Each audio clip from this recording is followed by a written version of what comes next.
వివేకానంద రెడ్డి 5వ వర్ధంతి సందర్భంగా వైఎస్ అవినాష్ రెడ్డికి దిమ్మ తిరిగి బొమ్మ కనిపించేటువంటి వార్త. అవినాష్ రెడ్డి అరెస్టుకి రంగం సిద్ధం చేస్తున్నట్టుగా తెలుస్తోంది. అవినాష్ రెడ్డి బెయిల్ రద్దు చేసి సిబిఐ నేరుగా రంగంలోకి దిగి ఇటీవలే తెలుగుదేశం, జనసేన, భారతీయ జనతా పార్టీ పొత్తు పెట్టుకోవడంతోనే సిబిఐ ఇక్కడి నుంచి వేగంగా పనిచేస్తుందని ఆశించారు. మరి ఇది ఆ ఎఫెక్టేనా ఏంటా కథ అనేది వీడియోలో వివరించబోయే ముందుగా ఇప్పటివరకు మన ఛానల్ సబ్స్క్రైబ్ చేయని వాళ్ళు ఖచ్చితంగా సబ్స్క్రైబ్ చేయండి, మరో 10 మందితో చేయించండి. ఇక విషయానికి వస్తే మన జలగన్న తమ్ముడు, ముద్దుల తమ్ముడు, 2 కళ్ళల్లో ఒక్కన్ను, రెండో కన్ను ఎవరో మనకు తెలియదు, అది వేరే విషయం. బట్ అవినాష్ రెడ్డికి బ్యాట్ టైం నడుస్తుంది. కడప ఎంపీగా పోటీ చేయాలనుకుంటుంటే పోటీకే అనర్హుడయ్యేటువంటి దౌర్భాగ్యమైనటువంటి స్థితి రాబోతున్నట్టుగా తెలుస్తుంది. జీవితకాలం జైల్లోనే గడిపేటువంటి పరిస్థితి వచ్చేటువంటి అవకాశం ఉన్నట్టుగా వార్తలు వస్తూ ఉన్నాయి. ఈ రోజుకి వైఎస్ వివేకానంద రెడ్డి గారు మరణించి కాదు, చంపివేసి పాశవికంగా గొడ్డలతో సొంత కుటుంబ సభ్యులు జగన్మోహన్ రెడ్డి గారి డైరెక్షన్లో తాడేపల్లి కోటలోని స్కెచ్తో జరిగినటువంటి ఈ హత్య జరిగి కరెక్ట్గా 5 సంవత్సరాల క్రితం వైఎస్ వివేకానంద రెడ్డి గారు మరణిస్తే జగన్మోహన్ రెడ్డి దీన్ని నారాసుడు రక్త చరిత్ర నీచంగా ప్రచారం చేసుకున్నాడు, సాక్షి అయినటువంటి హక్కుపక్షతోటి. అయితే కొద్ది కాలం గడిచేసరికి ఈ హత్య వెనుకున్నదే జగన్మోహన్ రెడ్డి అని అతని తమ్ముడు అవినాష్ రెడ్డి, ఆ బాబాయ్ భాస్కర్ రెడ్డి ఇద్దరు కలిసి ఇంకొక బాబాయిని అత్యంత పాశవికంగా నరికారని బయటకు వచ్చింది. అయినా సిగ్గు లేకుండా ఆ బాబాయ్ కుమార్తె సొంత సోదరైనటువంటి వైఎస్ సునీతారెడ్డి గారిని నీచంగా చిత్రీకరించింది YSR Congress party and Sakshi paper.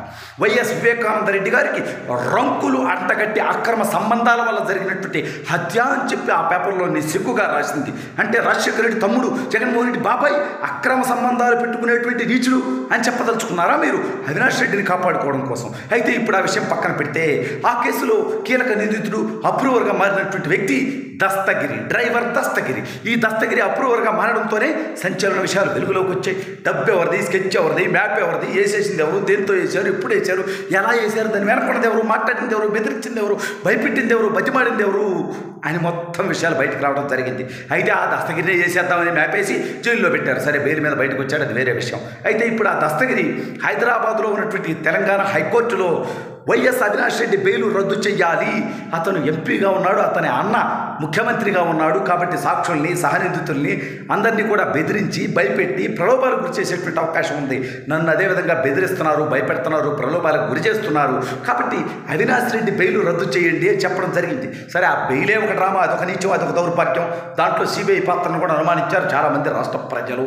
ఎందుకంటే అవినాష్ రెడ్డి అరెస్టు చేస్తామని చెప్పి ఇంట్లో ఇచ్చి అంతా బయటకి ఇచ్చి ఆ తర్వాత అతను ఆసుపత్రిలో, కర్నూలు ఆసుపత్రిలో వాళ్ళ అమ్మకు బాగలేదని డ్రామా వేసి, ఆ డ్రామా తర్వాత శాంతి భద్రతల సమస్యను అతను అరెస్ట్ చేయలేదని వీళ్ళు డ్రామా వేసి, ఆ తర్వాత ఇతనికి బెయిల్ ఇచ్చేసామని సడన్గా ఒకరోజు న్యూస్ ఇచ్చేసి, సరే ఇదంతా కూడా గత 4 సంవత్సరాల 10 నెలల్లో రాష్ట్ర ప్రజలందరూ చూశారు ఈ యొక్క నిజత్వాన్ని. ఇదొక దౌర్భాగ్యాన్ని. అయితే ఇవాళ వివేకానంద రెడ్డి గారి 5వ వర్ధంతి. పాపం ఆయన మరణించి 5 సంవత్సరాలు అయింది. వరి నాయన జగన్మోహన్ రెడ్డియా, నువ్వు 5 సంవత్సరాలు 4 సంవత్సరాలు 10 నెలలు ముఖ్యమంత్రిగా ఉంటావు కదా, దౌర్భాగ్యుడా అంటే మేమంటే మీకు నొప్పి వస్తే మీరు అన్న మాటలకు మాకు కూడా చాలా వస్తుందిరా జగన్మోహన్ రెడ్డి.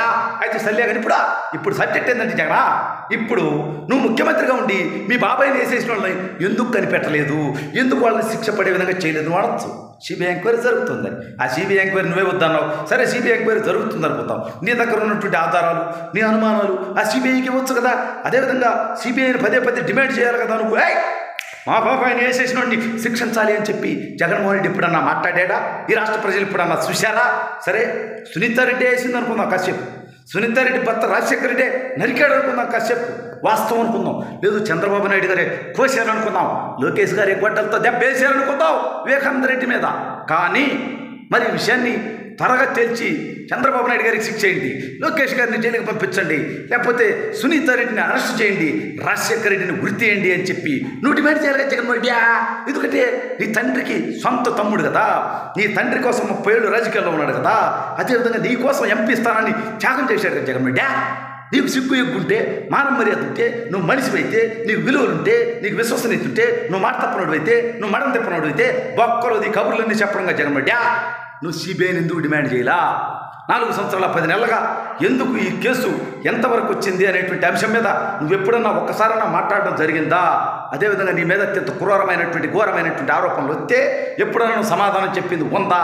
నీ హక్కుపక్ష సాక్షి పేపర్లో నీ బాబాయిని నిత్యంగా చిత్రీకరించడం, నీ చెల్లి గురించి తప్పుడు రాతలు రాయటం, ఏది జగన్మోహన్ రెడ్డి దిగదారుడు? జనాలు గుమ్మేయడానికి సిద్ధంగా ఉన్నారు జగన్మోహన్. పులివెందుల్లో కూడా నిన్ను వాడగొట్టడానికి ప్రజలు సిద్ధంగా ఉన్నారు జగన్మోహన్. కథ కులం కోసమో, మతం కోసమో, డబ్బు కోసమో, ప్రలోభాల కోసమో, భయానికో ఏదో ఒకదానికి నీకు 4 ఓట్లు అయితే రావచ్చులే కదా జగన్మోహన్. పులివెందుల్లో కడపలో కూడా నువ్వు భ్రష్టు పడిపోయి జగన్మోహన్. ఎందుకంటే అత్యంత మంచి పేరు ఉన్నటువంటి వ్యక్తి వైఎస్ వివేకానంద రెడ్డి. అటువంటి వ్యక్తిని అత్యంత పాశవికంగా వేసేసింది నీ కుటుంబ సభ్యులు. ఆ వేసేసిన వాళ్ళని కాపాడేది నువ్వే అని చెప్పి ఇవాళ మీ చెల్లెళ్ళిద్దరు కూడా నేరుగా మాట్లాడుతూ ఉంటే దానికి కనీసం నువ్వు సమాధానం చెప్పలేనటువంటి స్థితిలో ఉన్నావంటే ఏం దౌర్భాగ్యమైనటువంటి బతుకు జగన్మోహన్ ఇదే.